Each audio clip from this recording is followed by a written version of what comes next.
On fait quoi sur ça? Du coup, j'enlève la coque. Ensuite, on le pose ici. Et du coup, ça tourne le son. Et là, c'est une nouvelle traîne. Non. Ah, mais t'es malade. T'es malade. Tout. Transition et après, on prend les cartons. Donc c'est genre, elles bougeront jamais de leur quartier. Ouais, voilà, c'est ça. Comme ça, elles...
Quartier populaire de Bellevue, Nantes, décembre 2021.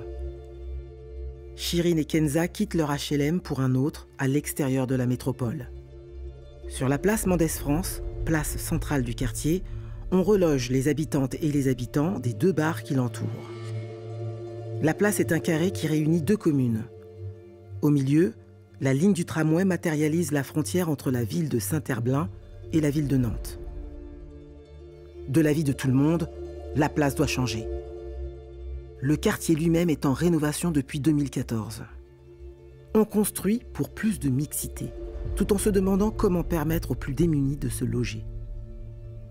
On voudrait de la vie en bas des tours, mais pas de squat.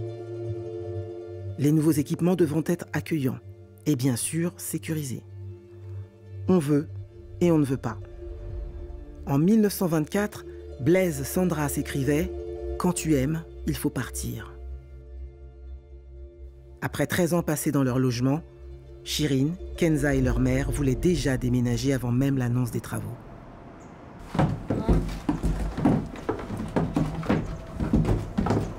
fait, elle capte pas qu'on va vraiment partir, tu vois. Ouais, non, mais j'ai l'impression que c'est dans super longtemps, alors qu'en fait, c'est dans 4 jours, genre. 4 jours. Oh,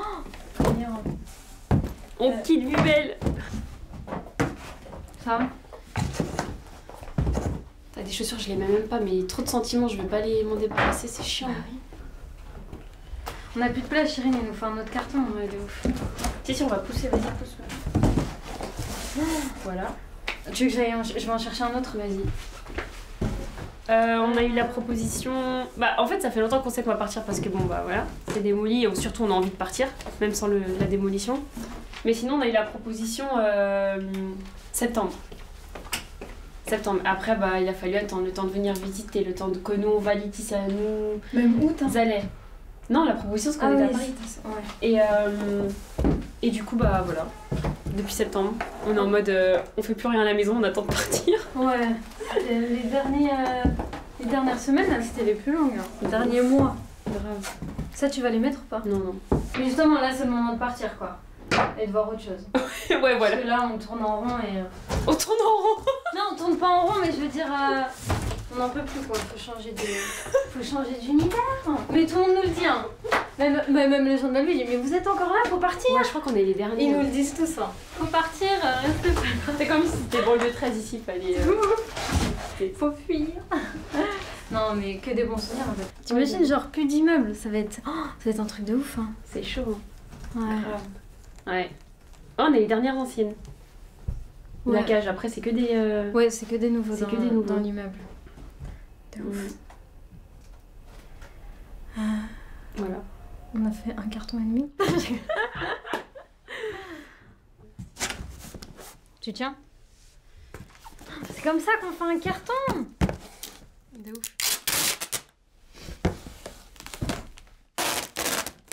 Attends. Vas-y, coupe.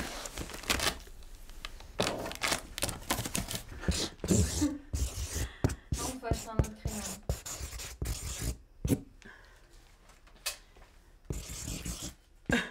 Ça nous cible plus là.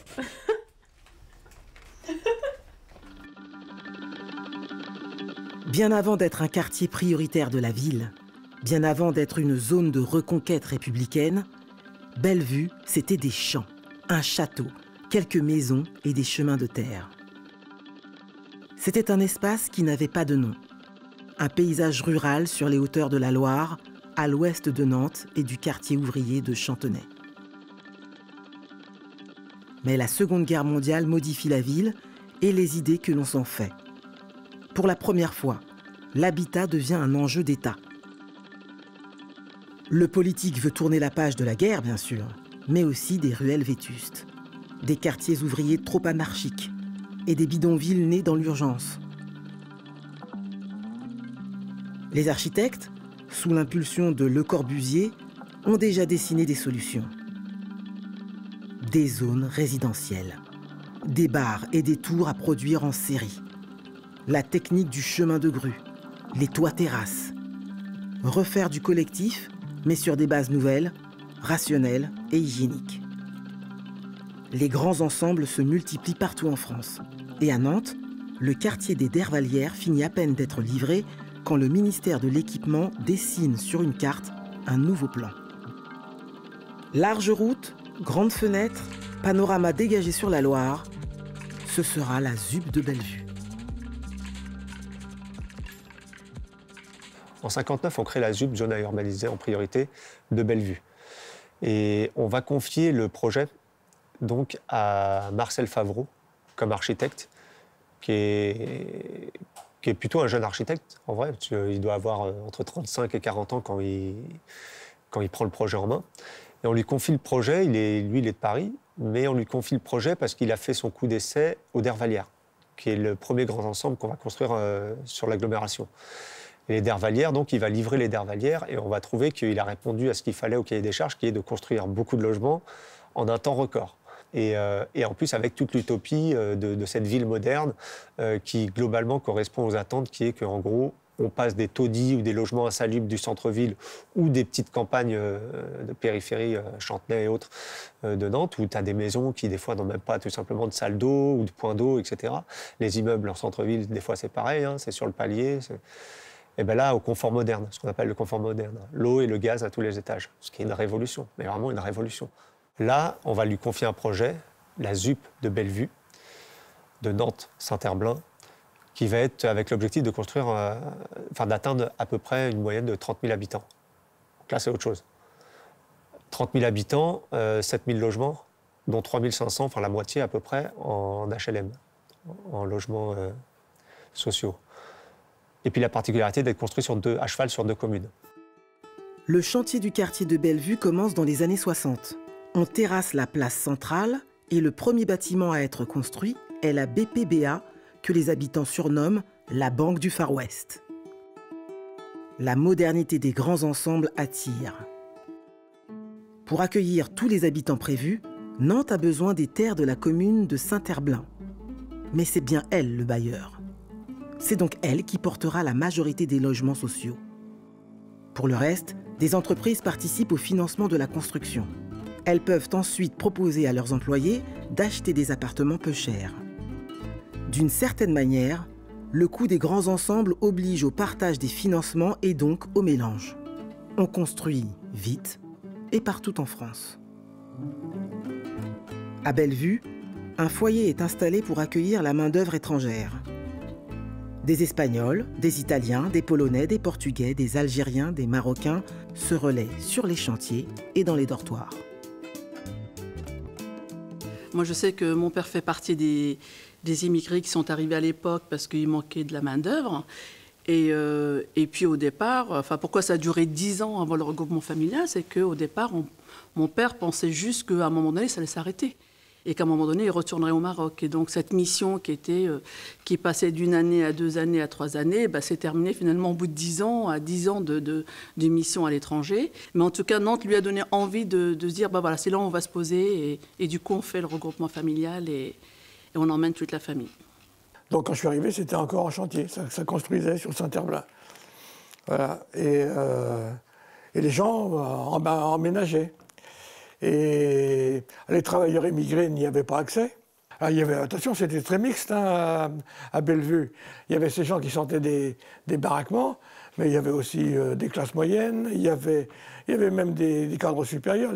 Les types qui se mariaient, ils cherchaient un premier logement, ils le trouvaient dans Bellevue assez rapidement. Bon.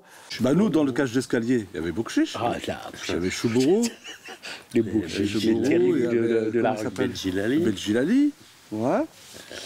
Qui après, la cage d'escalier à côté, c'était Dacruz. Il y avait Dacruz. Il y avait l'Amcarfed qui était là. Ouais. Il y avait la famille Bouadjage.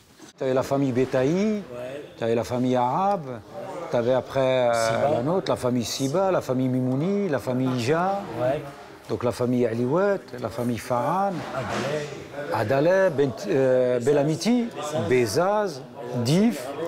Ouais, Dif. C'est les anciens, ça. Cellular.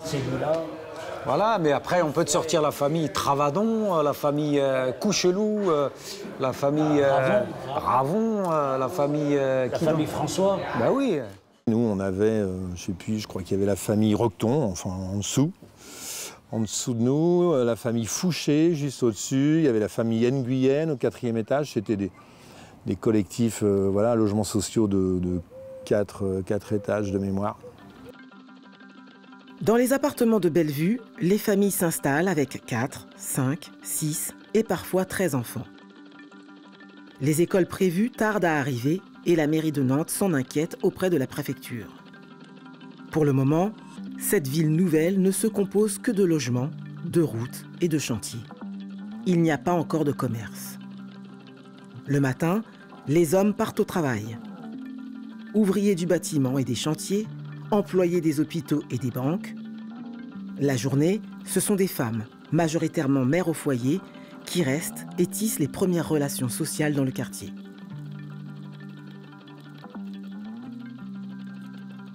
Il y avait vraiment une superbe ambiance. Hein. Oui. Même dans les cages d'escalier, c'était déjà cosmopolite chez nous. Hein.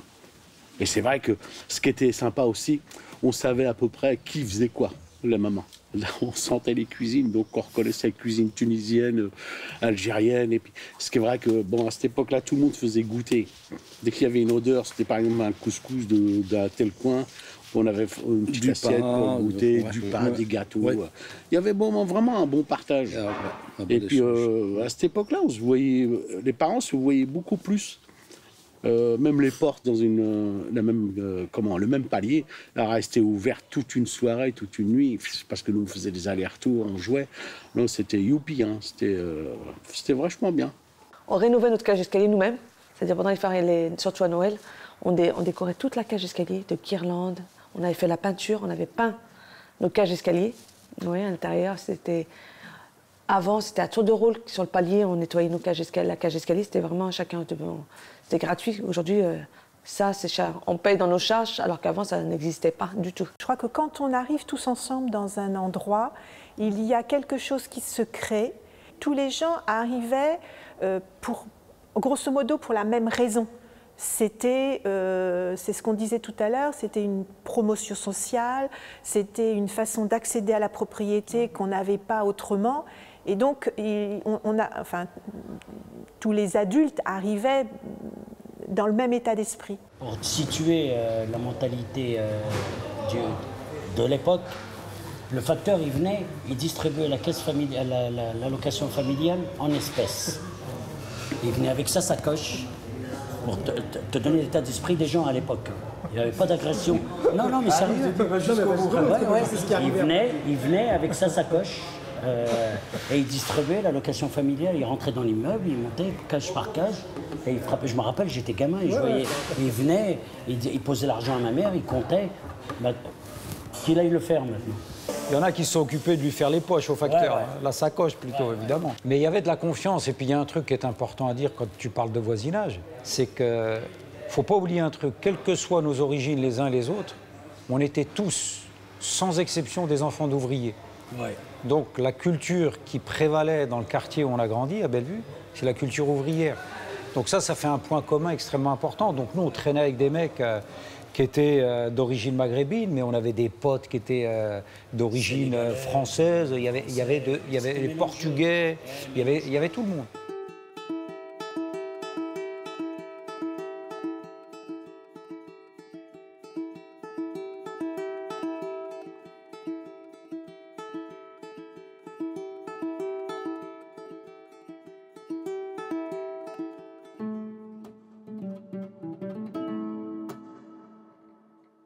Attends, mais il y a des prénoms qui ont disparu. Celui qui a le plus grandi, bah, du coup, c'est Caïs. Jusque-là. Non, jusque-là.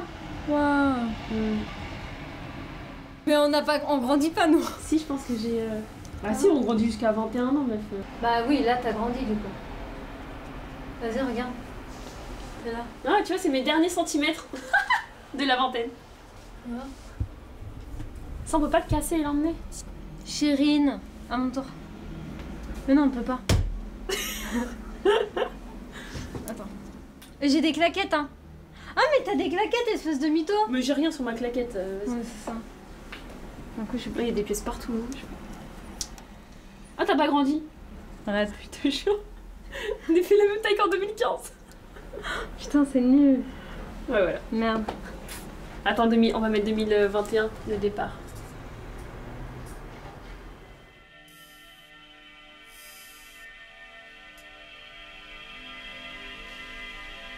L'immeuble, il ressemblait à un espèce de grand fer à cheval. C'est un U, en fait, un grand U.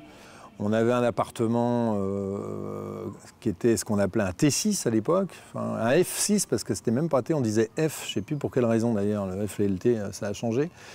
Il y avait donc un grand séjour avec 5 chambres. Et on avait un couloir interminable, un couloir de 17 mètres de long. On a fait pas mal de conneries dans ce couloir avec les bagarres de polochon, enfin bref. C'est caserne, hein. C'est militaire. Moi j'aime bien, moi. Tu rentres, t'as un couloir, cuisine à gauche ou à droite, ouais, ça dépend. Là, salon, cuisine, salon, couloir, cuisine, salon. Tu continues. Une chambre, deux chambres. Voilà, soit si t'as un T4, c'est 2 chambres, une chambre et puis les toilettes au bout avec. Non, généralement les toilettes elles sont dans le couloir, sur la droite. Et au bout c'est le débarras.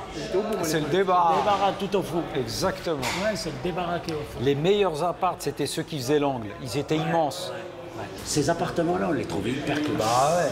Tout le monde voulait habiter ces appartements. Rien qu'à cause des balcons bleus. Mais les balcons bleus, c'est la classe ici. Ouais, ouais. C'est incroyable, non?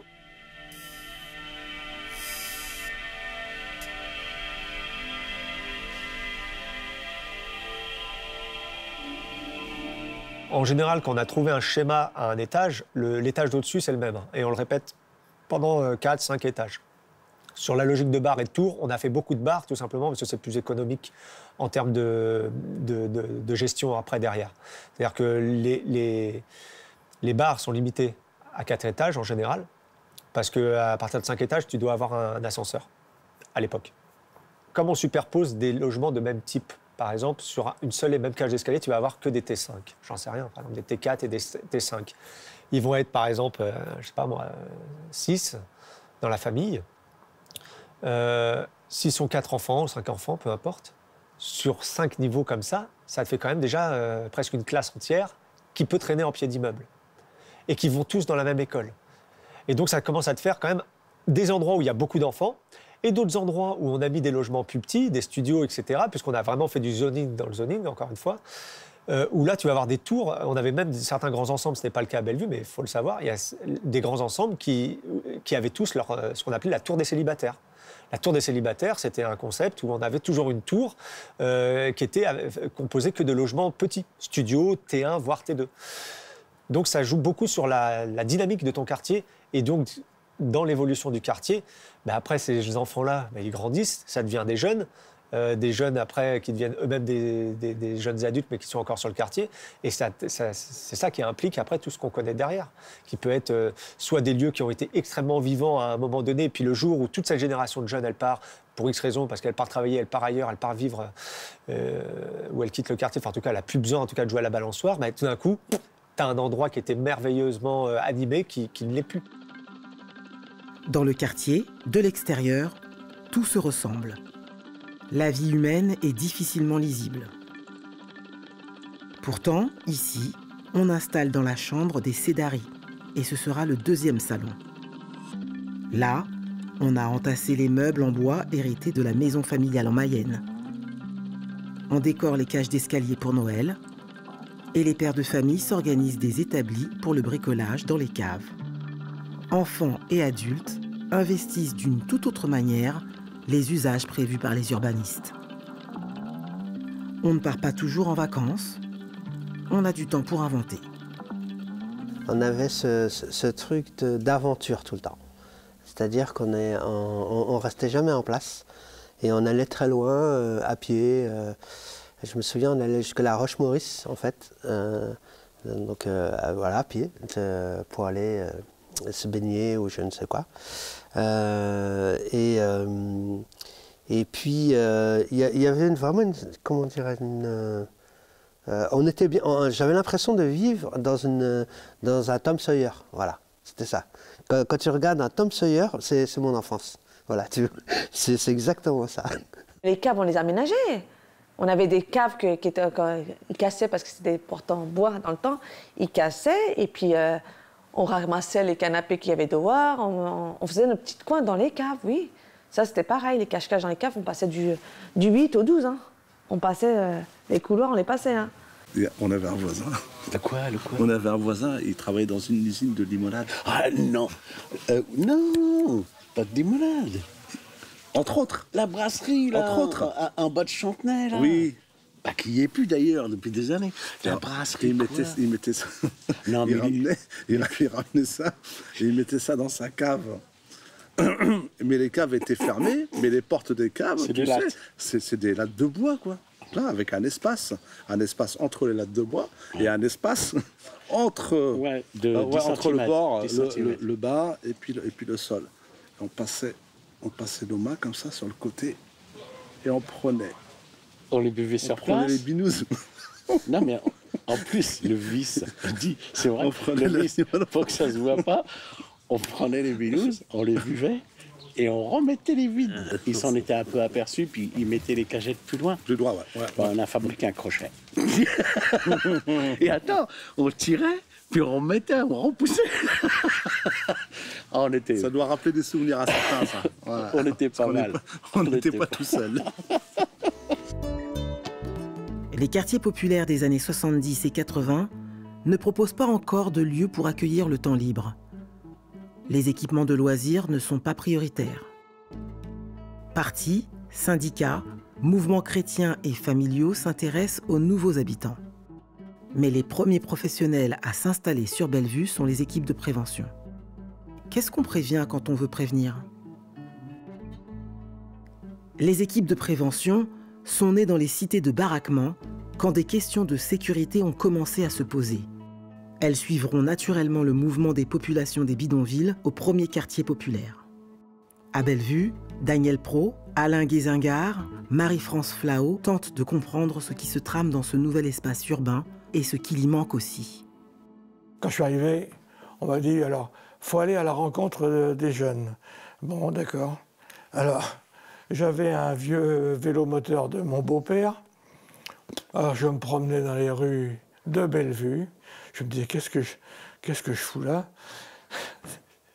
Et j'ai trouvé une petite bande qui était rue du Drac, sur un petit mur, comme des oiseaux. Là. Ils étaient tous, ils passaient leur soirée là, à se raconter. Bah, j'ai été vers eux et j'ai commencé à discuter avec eux. Et en fait, bah, c'était des jeunes, ils n'étaient pas particulièrement délinquants. Ils arrivaient des quartiers de baraquement. Le problème, c'est que c'est des ados, donc beaucoup d'alcool. Il n'y avait pas de drogue à l'époque.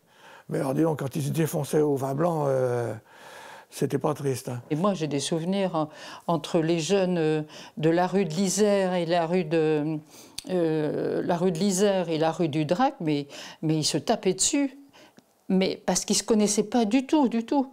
Donc il a fallu, enfin, je veux dire pour moi, c'était ça un peu notre boulot, c'était de jouer un rôle social entre les gens, entre les jeunes, entre les adultes, entre les hommes et les femmes. Pour moi, c'est ça. Puis les jeunes disaient, il n'y a rien pour nous, on voudrait un local. Alors on a commencé dans un local. Le local, c'était le garage d'un père de famille de la rue du Drac. Et il dit, oh tiens, j'ai un garage. Il nous a prêté son garage, on a mis un baby-foot dedans, et c'était devenu un lieu de rencontre. Alors Daniel, lui, il était footballeur, et il adorait le football. Alors il a dit, après tout, il y a des possibilités, il y a du monde, on pourrait lancer des équipes de foot. Putain, on a été dépassé par le succès, c'est-à-dire qu'on a créé la JSC Bellevue. Et puis le petit club est devenu un grand club dans lequel il y avait une salle de sport et machin. Et moi, j'ai lancé le judo. Et après, moi, bien plus tard, quand moi je suis arrivée, j'ai proposé aussi du basket pour les filles, parce que les filles, elles n'avaient rien, il n'y avait aucune activité.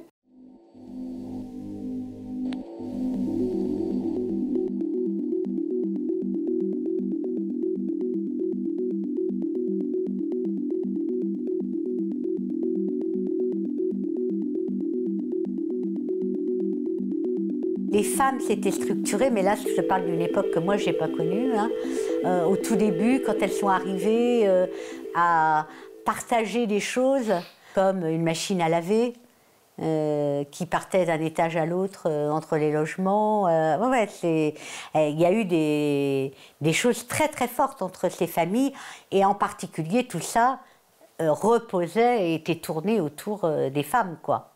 La plupart des gens qui habitaient Bellevue arrivaient de logements insalubres, et il y avait quand même un espèce d'apprentissage à faire de la vie en HLM qui n'était pas évident.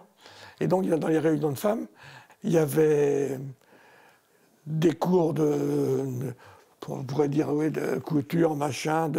On apprenait à vivre.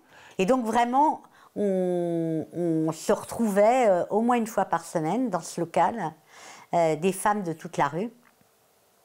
Et on débattait, on s'engueulait, on buvait le café, et puis on faisait des projets d'aller cueillir des fraises, d'aller je sais pas quoi. Et donc on parlait de choses autour des difficultés avec les enfants, de l'alcoolisme des maris, de la violence, des problèmes de propreté, de cohabitation entre familles, voilà. Il y a une femme, pareil, là, dans la rue du Drac, le 2 rue du Drac, je vois où c'était, et elle dit, pareil, donc j'allais discuter avec les mères, et puis elle me dit, Marie-France, est-ce que tu peux pas m'aider? J'ai ma fille qui est enceinte, je ne sais plus trop comment elle m'a dit ça, mais est-ce que tu peux pas nous aider? C'est pas possible, elle peut pas rester comme ça, elle est enceinte, et elle a déjà eu une première fois elle a fait déjà une première fausse couche, et elle ne peut pas rester comme ça. Donc je lui dis oui, d'accord, et j'ai cherché, et sur le quartier de Bellevue, heureusement, on a trouvé l'appareil. Hein. Moi, j'en parle avec l'équipe de prévention, hein, toujours ça. Heureusement qu'on avait une équipe très, très soudée pour ça, et de dire qu'est-ce qu'on peut faire. Et donc, j'ai été voir une femme, médecin, sur le quartier, et elle nous a aidés. Elle a aidé la jeune. On a été avec la mère et la fille, et pour faire un IVG. Ça, oui, ça me fait quelque chose, même... j'ai l'impression que ça doit faire 30 ans ou 40 ans, mais je crois que ça me fait quelque chose encore maintenant, vous voyez.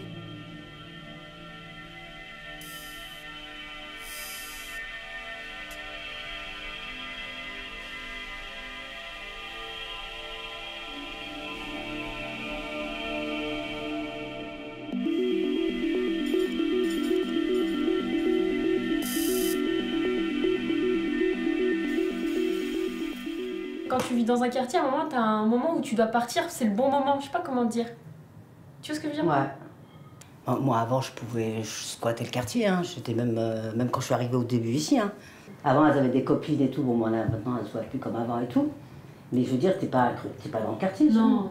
Tu gardes ta voiture ou tu viens en tram. Tu marches pas la tête baissée, parce que comme ah, bah non, jamais ta vie. Pas du ou tu marches la tête haute par la personne, quoi. Ouais. Oui, parce que c'est plus les gens avec qui on a grandi. Ouais. C'est rare, les gars avec qui j'ai grandi, que je les croise. Hein. Mais d'un côté, je pense que je vais chialer aussi quand je vais partir. Tu sais que je suis trop sentimentale. Moi, je pleure dans cette maison. Elle pleure jamais. Cœur dur. Voilà. Mais il faut. Hein. J'aime mon quartier, je sais d'où je viens et ça, je l'oublierai jamais. Mais moi, je suis restée trop de temps. Et je voulais pas que les filles, ça leur arrive la même chose. Franchement, le quartier va pas me manquer. Mon petit chez moi, je me sens bien. C'est ça, pour ça que je suis restée quand même ici, parce que l'appartement en lui-même, il est bien quand même. On m'aurait proposé il y a quelques années, j'aurais dit non. Ah, qu'il y a 7 ans, 8 ans. Ouais, pas bouger d'ici, ouais. Très attaché ici, ouais. Parce qu'on a des moulures au plafond. On est à Bellevue, on a des moulures au plafond quand même, c'est pas incroyable. Après les premières années d'enthousiasme autour de la modernité des grands ensembles, une vision négative s'installe à la fin des années 70. Le choc pétrolier de 1975 donne un coup d'arrêt à l'entreprise gargantuesque des grands ensembles. Le chômage de masse s'installe et l'espoir de l'ascension sociale s'essouffle. Un autre modèle urbain s'impose dans la société libérale, celui de la zone pavillonnaire à l'américaine. La vie collective cesse d'être un Eldorado. La classe ouvrière se désorganise. Chacun exige son espace privé.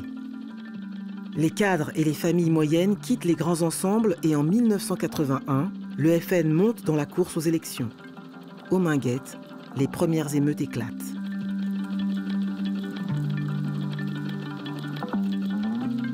À Bellevue, les constructions sur la partie de Saint-Herblain deviennent moins denses. La place centrale n'est pas encore finie, que le projet même du quartier est questionné. Loger pour loger ne suffit plus. Quand on commence à remettre en cause le projet de Bellevue, au niveau notamment de sa forme urbaine, les habitants même de Bellevue vivent cette façon de percevoir finalement le quartier en se disant ça fait déjà 3 ans, 4 ans, 5 ans que je suis là, et puis là tout d'un coup il y a une nouvelle tour qui pousse, un nouveau bâtiment. Donc certains s'opposent à ce que le quartier continue. Et normalement, la place centrale étant le point fort là, du projet de Favreau, il y aurait dû y avoir cette grande tour qui là, symboliquement, en architecture, la tour, depuis tout le temps, ça symbolise quand même la puissance, etc. Et les habitants eux-mêmes vont manifester pour pas que cette tour se fasse. Et comme, en fait, le chantier avait été préparé avec notamment le creusement en préparation de construire les fondations. On avait même commencé à amener les matériaux. Donc les jeunes s'appropriant la friche de la tour, du chantier, la tour d'Adour, vont se retrouver à y jouer, des enfants comme des jeunes, comme des moins jeunes, à y bricoler, à y faire des activités au début de manière complètement autonome, et finalement à être accompagnés par des éducateurs de rue qui eux-mêmes attendent en fait, les équipements du quartier qui ne sont pas encore totalement livrés, donc les CSC, l'équivalent des centres sociaux, etc. Et en plus, on est en pleine période, effectivement, de ce qui se développe partout à travers l'Europe, que sont les terrains d'aventure. Et cette notion de terrain d'aventure, elle est née du nord de l'Europe, notamment un architecte qui, lui, avait trouvé ça étrange de voir des gamins jouer dans les trous, les restes des bombardements de la Seconde Guerre mondiale. Et il observe ça, et il trouve ça intéressant parce qu'en fait, comme il ne joue qu'avec les débris des briques, etc., des logements sociaux, notamment au Danemark, et ben, du coup, il observe ça et il voit qu'effectivement, il s'amuse, bien que ça ne soit pas des jeux conçus, construits comme des jeux en tant que tels, des aires de jeu. Moi, j'ai trouvé ça extraordinaire, ce terrain de l'aventure, parce que moi, j'ai été à Paris voir ce que c'était, parce que c'est l'UFCV qui avait mis en place cette idée-là. L'organisme faisait déjà ça dans la banlieue parisienne. Et j'ai dit, mais c'est ce qu'il faut qu'on fasse, nous, à Bellevue aussi. Donc on a fait ça, mais c'était génial, génial, génial, parce que le terrain était immense. Alors, et puis on a eu vraiment le soutien des animateurs de l'UFCV. Et puis on ramenait du bois, on faisait des cabanes, et c'est tout ce que les gamins ne faisaient pas quand ils étaient chez eux.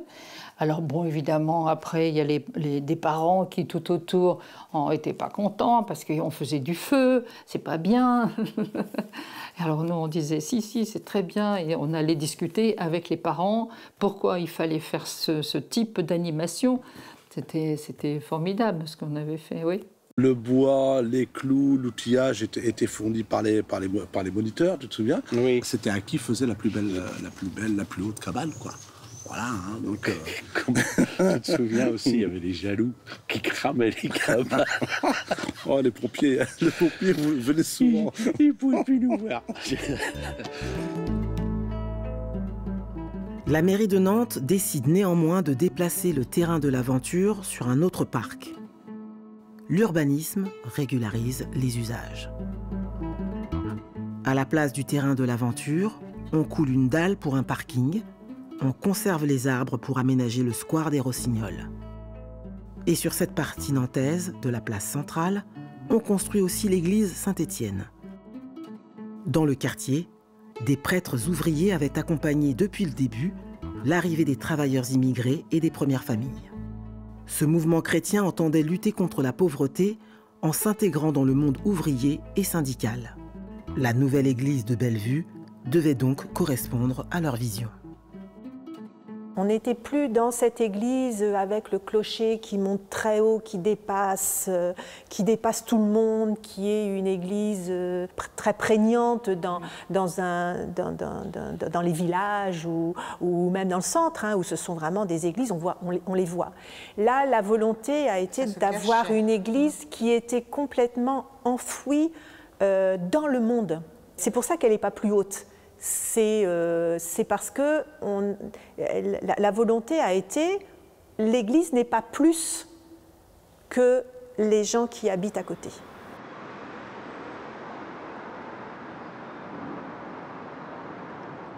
Oui, c'est Augustin. Oui. Vous m'ouvrez? Ça y est là? Bon. Le plus clair de son temps, Augustin Le Breton le passe à l'extérieur de son église, sur le terrain. Pas pour faire du prosélytisme, simplement pour être plus proche des habitants. Bonjour, Madame Dagaël. Bonjour. On est considéré un peu comme d'utilité publique parce que, vous voyez, ici, je suis ici à Bellevue, donc dans l'église là qui est derrière moi, il y a le plus gros rassemblement du quartier toutes les semaines. Bon, c'est la messe, mais il n'y a pas que la messe, il y a aussi après les gens qui se retrouvent et puis qui discutent un bon bout de temps. Ça veut dire que c'est quelque part, ça crée un lien social. Les gens sont contents de se retrouver et tout. Ouais. Alors l'église, ça marche. Et la mosquée? Toujours. Ça va bien? T'as regardé l'émission dimanche là? À Émile, je dirais, je ne sais pas s'il vient à l'église, pas à l'église, ou qu'il soit d'une autre religion. À un musulman, je dirais, soit un bon musulman. À un bouddhiste, je dis, soit un bon bouddhiste, si vous voulez. On se rejoint toujours quelque part.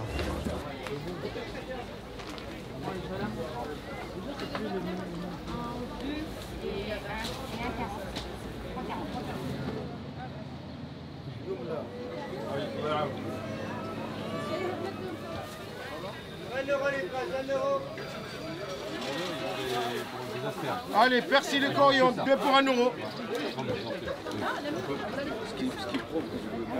Ah, tu lui as manqué, elle m'en a parlé. Elle m'en a parlé. Ah, moi j'adore sérieusement le marché de Bellevue. Il y a de tout. Tout ce que vous cherchez en truc nord-africain, africain, vous le trouvez au marché. Avant, surtout là, sur la place, il y avait du monde. Mais maintenant, les gens viennent sur le marché. Surtout depuis que Pascal est là, il se fait pas mal de clients, ils viennent boire leur café, ils discutent, ils passent un bon moment après un repas. Ça fait 25 ans que je suis là, sur le marché de Bellevue, mardi et vendredi. J'achète des lots de magasins, je suis soldeur en tout genre. J'ai toutes sortes de marchandises sauf l'alimentaire.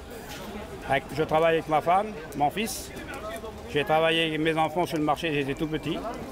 J'ai travaillé avec mes petits-enfants, maintenant j'amène mon arrière-petit-fils qui est avec nous des fois. Il n'est pas aujourd'hui là, mais des fois il est avec nous.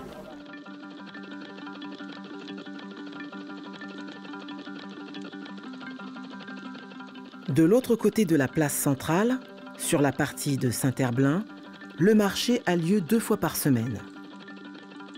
Pourtant, il n'a pas toujours été là. Comme du côté nantais, une tour devrait être construite. En 1977, Jean-Marc Ayrault est élu à la mairie de Saint-Herblain avec la promesse d'interrompre le projet de la tour. En effet, les habitantes et les habitants de cette partie du quartier, structurés autour du réseau des parents d'élèves, s'étaient investis pendant la campagne électorale pour exiger l'interruption du chantier. Il devait y avoir 4 tours qui devaient se construire là, et vraiment on s'est opposé à la construction de ces 4 tours. Donc on nous avait dit que ce ne serait pas possible, etc., puisqu'il y avait des conventions qui avaient été signées et autres. Ben si, c'est toujours possible, quand il y a un rapport de force, c'est toujours possible, puisque en 1977, il y a eu des élections municipales, et bien on a tout fait pour pouvoir supprimer justement ces 4 tours et qui n'ont jamais été reconstruites depuis. Quand la gauche arrive au pouvoir national, en 81, Mitterrand, suite aux émeutes, on va lancer partout en France des premières opérations de renouvellement urbain. Et donc vont être enclenchées dans l'agglomération des grosses opérations sur des quartiers dits sensibles. Donc ce qui va donner lieu après au contrat de ville qu'on connaît, ça soit sur Malakoff, le Sillon de Bretagne, et puis ici à Bellevue. Et donc à Bellevue, les premières réhabilitations, rénovations, finalement, elles vont concerner la partie nantaise. Tu vois. Et dans les années 80, et ça va être une rénovation typique des années 80, qui est qu'on change la façade et, encore une fois avec cette question de regard, qui est que comment ces bars et ces tours qui sont vraiment la cause de tous les problèmes du monde, eh ben on change leur forme ou leur esthétique. Et donc en l'occurrence, on va prendre autour de la place des Lauriers et boulevard, là tu vois, Jean Moulin, etc., on va prendre les bars, leur mettre un petit coup d'ardoise par-ci par-là sur 2-3 façades, 2-3 pignons, histoire d'avoir un matériau qui tout d'un coup fait un petit peu régionaliste pour ressembler aux immeubles du centre-ville, avec un petit peu ces combles, entre guillemets, aménagés. Donc avec du zinc ou de l'ardoise. Donc on se retrouve avec cette première rénovation urbaine qui est très marquée années 80, qui est surtout axée sur de la façade, mais pas beaucoup plus sur le fait urbain, enfin sur l'urbanisme.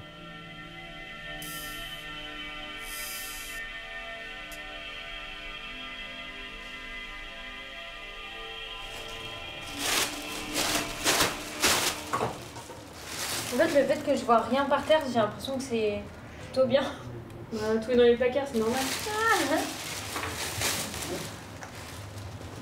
Du coup, ça c'est poubelle. Poubelle. Ça fait bizarre un peu. Ouais. Non, je me dis qu'en vrai, il est trop stylé l'appartement. Il est hyper. On reste. Non, on peut pas. Non, ouais, de toute façon, c'est la première fois de notre vie qu'on le voit vide. Ouais. On se dit la dernière fois qu'il a été vide, c'était en 1997. 18. Ah ouais? Non, mais ça fait bizarre et. En fait, c'est bizarre, ça fait bizarre et pas. Parce que je fais le ménage depuis tout à l'heure, du coup, je suis un peu habituée. Mais on aime bien. Enfin, que des bons souvenirs ici. En fait, on a l'impression de quitter un membre de la famille. Ouais, l'appartement, il est un peu... En fait, j'ai trop mal au cœur pour l'appartement, j'ai l'impression de laisser tout seul. Tu l'abandonnes. Ouais. Voilà, c'est ça. Moi aussi. Bichon. Non, vraiment. Connu. Ça va aller. Tu vas être détruit. Voilà. Ouais.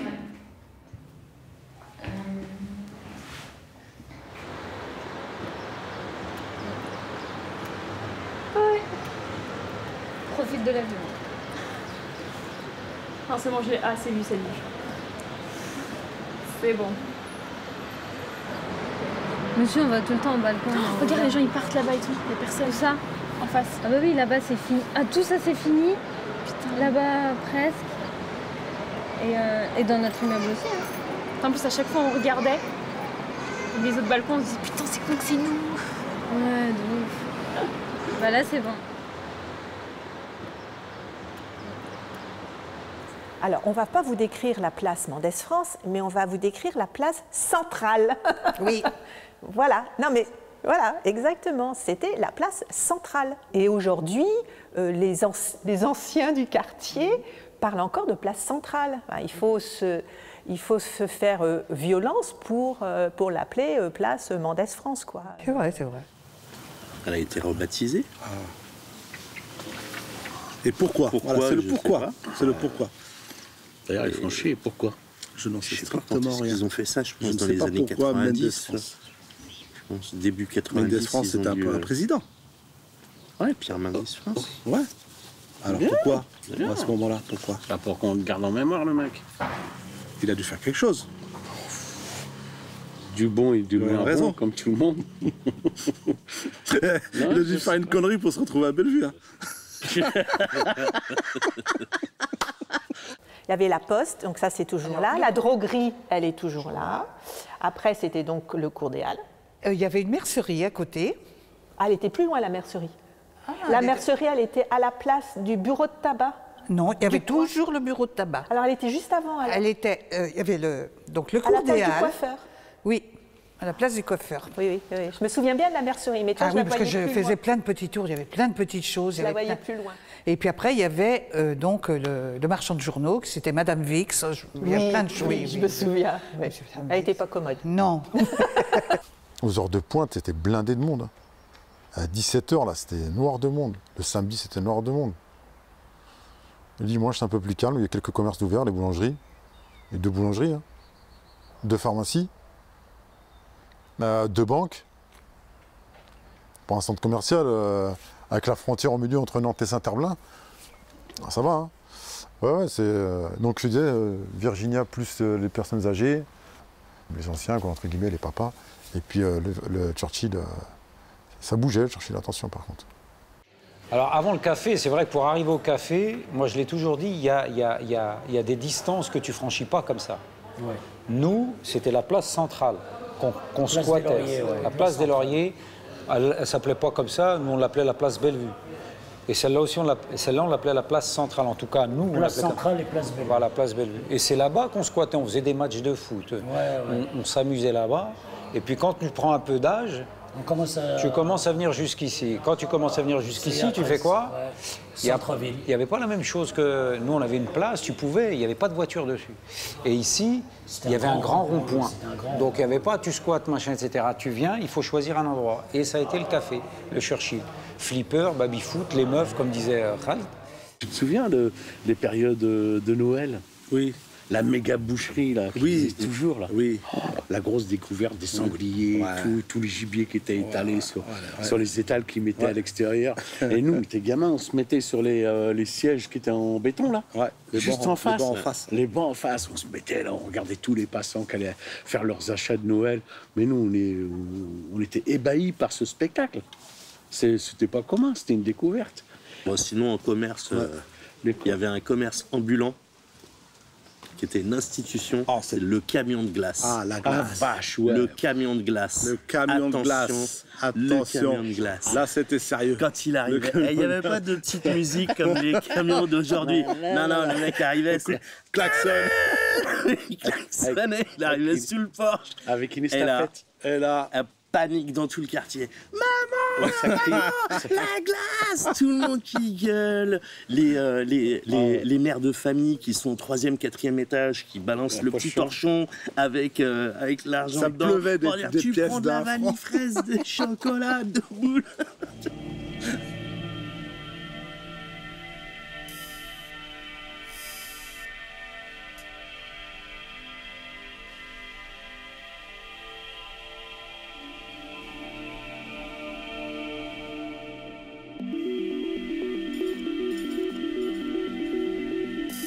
La place centrale, elle est vraiment à la frontière des 2 communes. C'est central en termes géographiques, mais en plus en termes économiques, en termes commerciaux, ça doit être the place to be, quoi. C'est vraiment le lieu qui va réunir un peu toute la dynamique et ça va être le lieu central de la vie de quartier, de cette ville nouvelle, quoi, qui est Bellevue, une mini-ville. 30 000 habitants, c'est pas rien. Et là, du coup, se dire que la place centrale va servir un peu de centre commercial, de centre économique, de centre culturel, de toute cette ville nouvelle, c'est vraiment le projet phare et le point central, justement, c'est le cas de le dire, du projet de Favron. Et c'est le truc qui ne va jamais exister. hormis le fait qu'on va y implanter des commerces, mais comme on en implantera dans tous les micro-quartiers qui vont être sur Place des Lauriers, il y aura son petit centre commercial, l'Arlière, il y aura son petit centre commercial. En réalité, le gros pôle commercial qui aurait dû être vraiment la place Mendes France ne va jamais exister parce que très vite, il va être concurrencé par le développement justement des 30 Glorieuses et l'arrivée des hypermarchés. Et notamment, on va avoir Boulevard du Tertre, un petit centre supermarché qui va être Leclerc, et puis aussi au rond-point des Châtaigniers, entre les Dervalières et Bellevue, on va avoir l'actuel Carrefour, qui là, du coup, va mettre à mal tout le projet économique de la place centrale.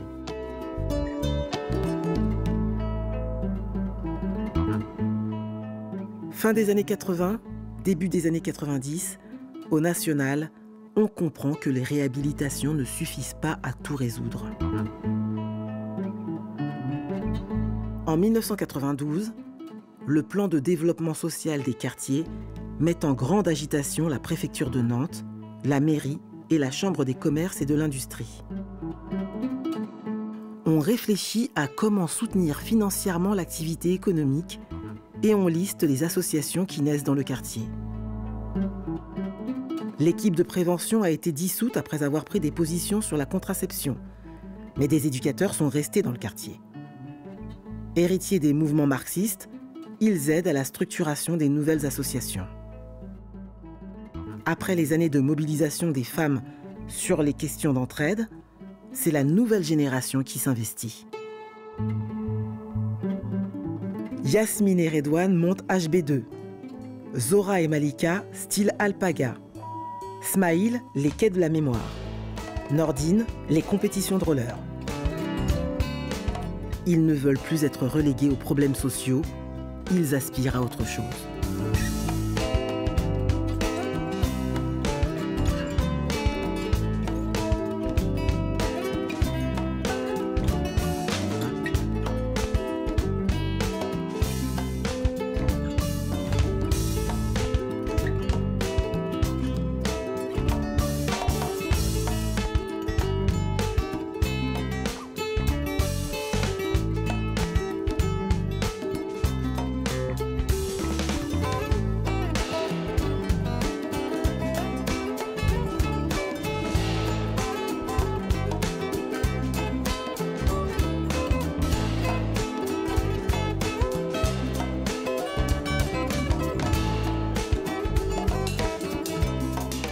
Si on prend la partie audiovisuelle,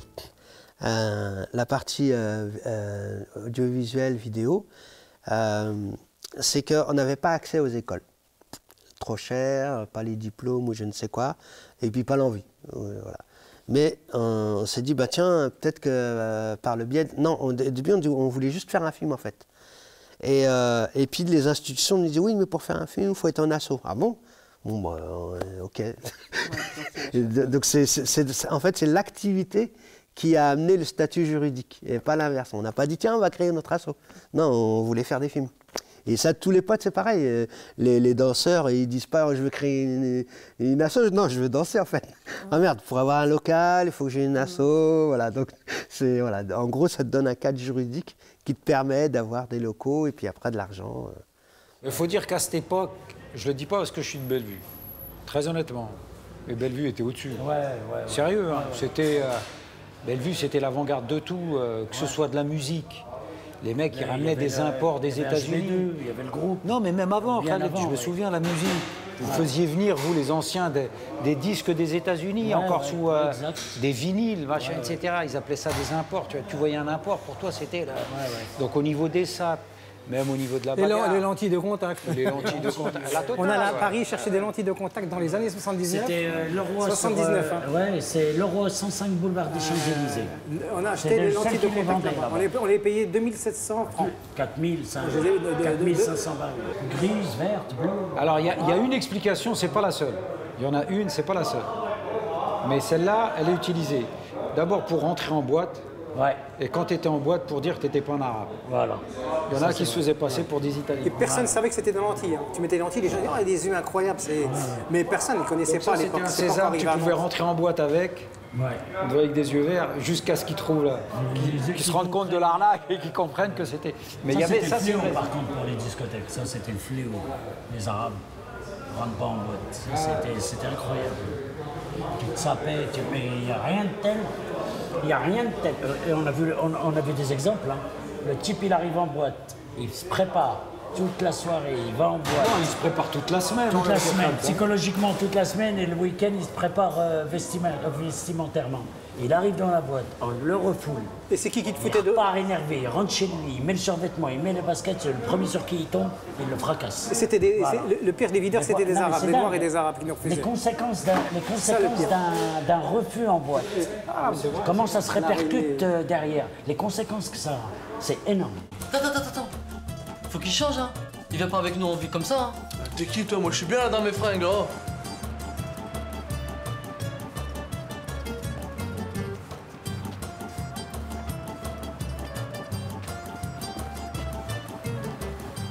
Avec la cravate, là, je paye mon loyer. Et la veste t'emmène aux Seychelles.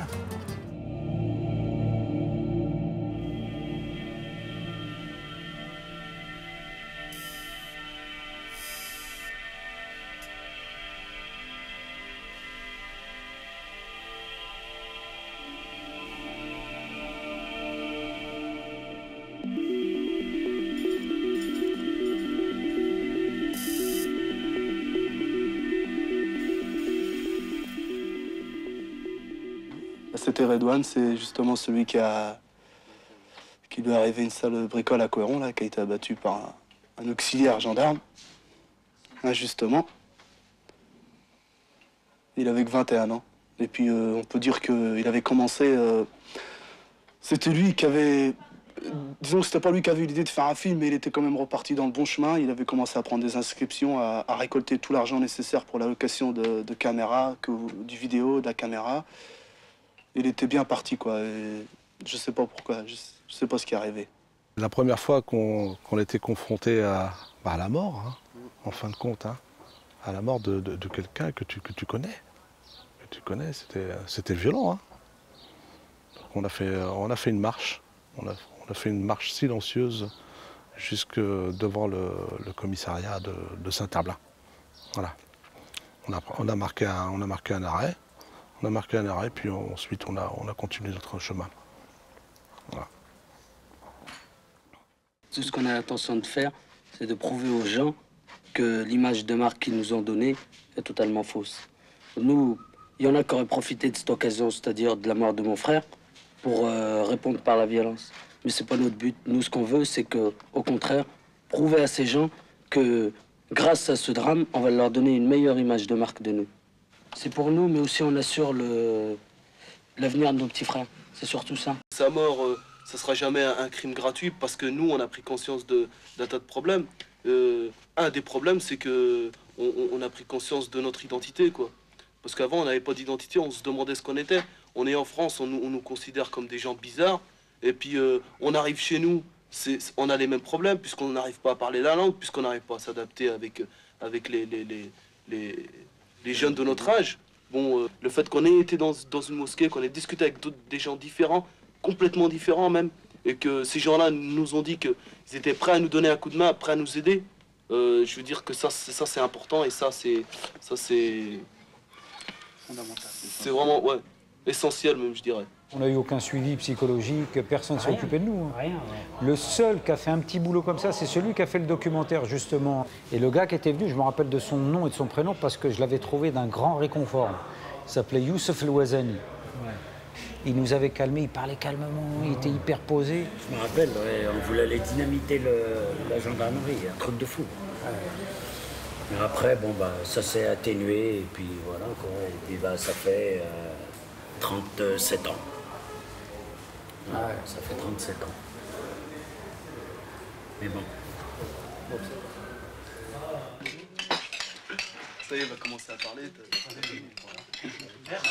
On a cold and gray Chicago morning, a poor little baby child was born in the ghetto, and his mama cried. 'Cause if there's one thing she don't need, it's another angry mind to feed in the ghetto. People, don't you understand? The child needs a helping hand. He'll grow to be an angry young man someday. I take a look at you and me. I went too blind to see. Do we simply turn our heads and look the other way?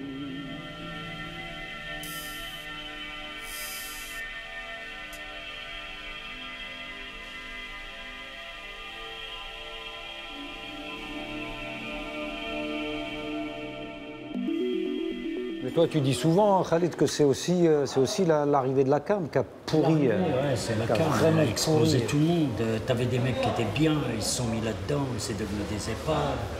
Ils ont détruit leur famille, Ça a été quoi après?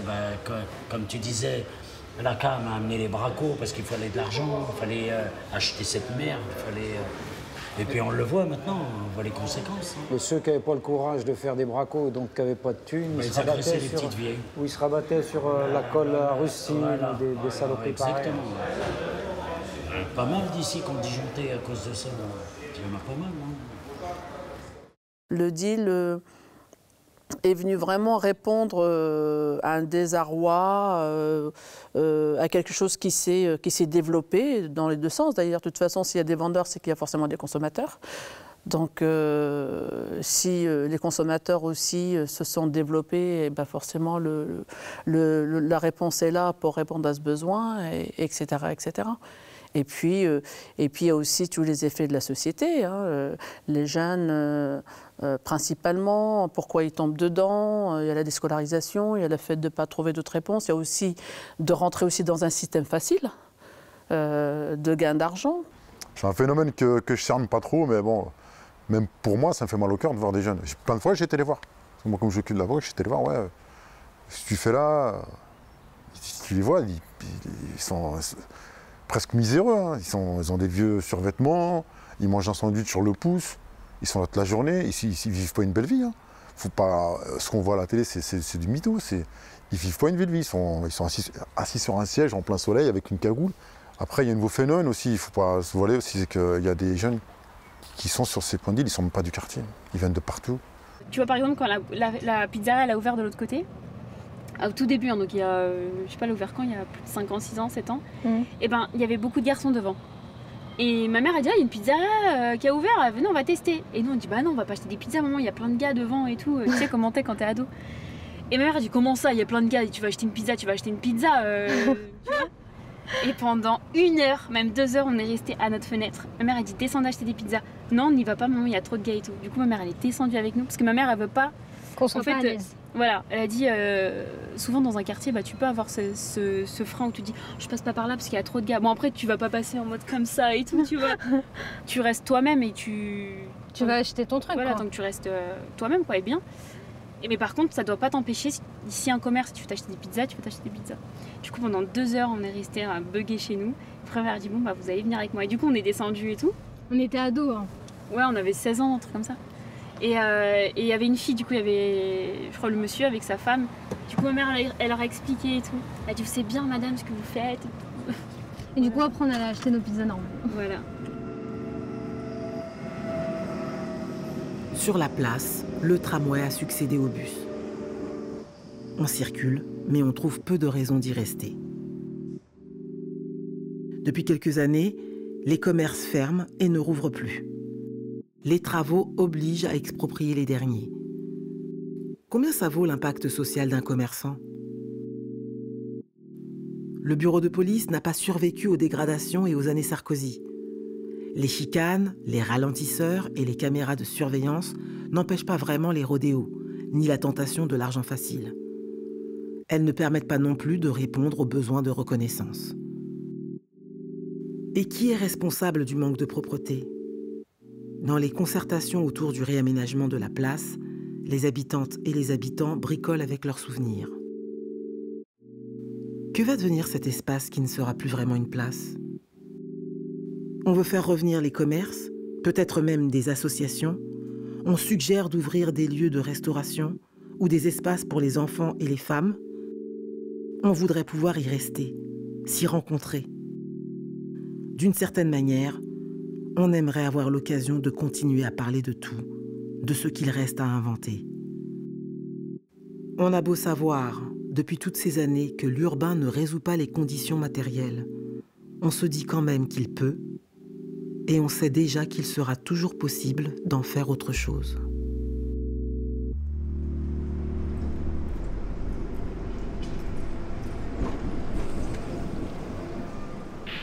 On est passé d'un truc qui a pratiquement totalement disparu. C'est-à-dire que si tu prends un mec qui était là il y a 40 ans, quand il avait 10 ans, tu le ramènes aujourd'hui, qu'est-ce qui s'est passé? C'est-à-dire qu'il y a eu beaucoup, ne serait-ce qu'au niveau des places, les choses ont beaucoup changé. Il commence à faire tomber des parcelles d'immeubles. Et donc, tu t'y retrouves plus. Il y a une âme qui disparaît. Il y a une âme qui disparaît, ça c'est certain. L'art est le parent pauvre.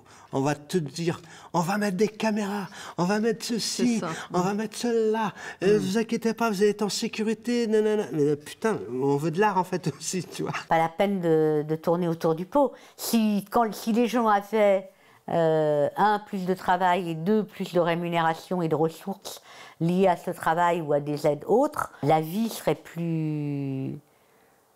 Oui, la vie serait plus douce. Je pense que c'est la première difficulté. Après, il y a des difficultés, il y a la somme des difficultés personnelles. Ça, c'est autre chose. C'est-à-dire là, c'est clair qu'on voit une nouvelle population migrante de l'Afrique subsaharienne, beaucoup de femmes très isolées, voilà. Il y a le troisième âge à Bellevue aussi, ou quatrième âge. Hein, il y a beaucoup de personnes qui sont très isolées. Voilà, c'est ça les problèmes de Bellevue. Et puis, sans doute, les problèmes par rapport à la réussite éducative, ou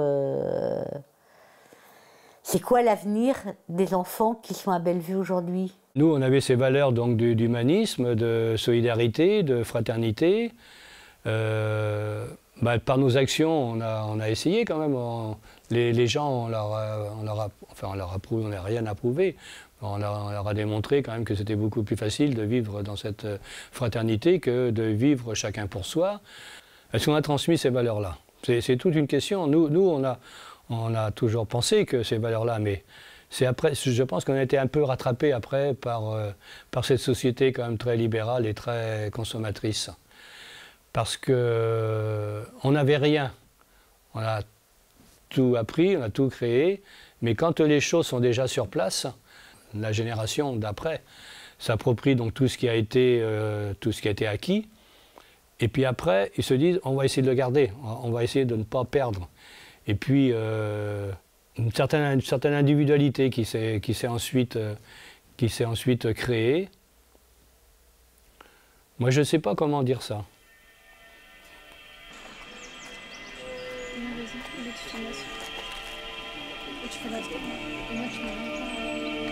Non mais pas de soucis. Si, je leur vous aviez déménagé, là. Vous êtes toujours sur... Toujours à la place. Ah oui, d'accord. On a déménagé il y a quelques mois. D'accord. Même pas. T'as plus la tête à ta mère. Oh. Merci. Si, c'est vrai. Bah, étant plus jeune. C'est vrai? Ah, trop bien. Ouais, ça va. C'est votre côté qui démolissent? Les deux, ça sont très mal. Ah mais normalement il devait y avoir qu'un côté au départ. Au départ il devait y avoir qu'un seul côté, non? Un seul côté, les deux? Il n'y a que notre côté. Ah bon? Non, les deux? Ah, je sais pas. Les deux. Parce que la première présentation qu'on nous avait fait, c'était un seul côté et du coup ils savaient pas quelle pharmacie ils allaient garder et tout ça. Ah là là, l'ancienne, ça va bien? Bah l'ancienne, bah tu... t'as le même âge que moi quand même. Mais t'habites où toi maintenant? À la Paclay. Ah ouais? Moi je suis à la campagne, dans la verdure. Oh trop bien. Ah bah super. Bah ouais, non. Hein? Tu vas bien autrement? Bah oui, écoute, pour l'instant ça a l'air d'aller. Hein. Et toi? Ouais. Bah oui. En plus, elle a dit quel nom de famille? J'ai dit Siba, elle a dit directement Rabia. Elle a dit bien la plus.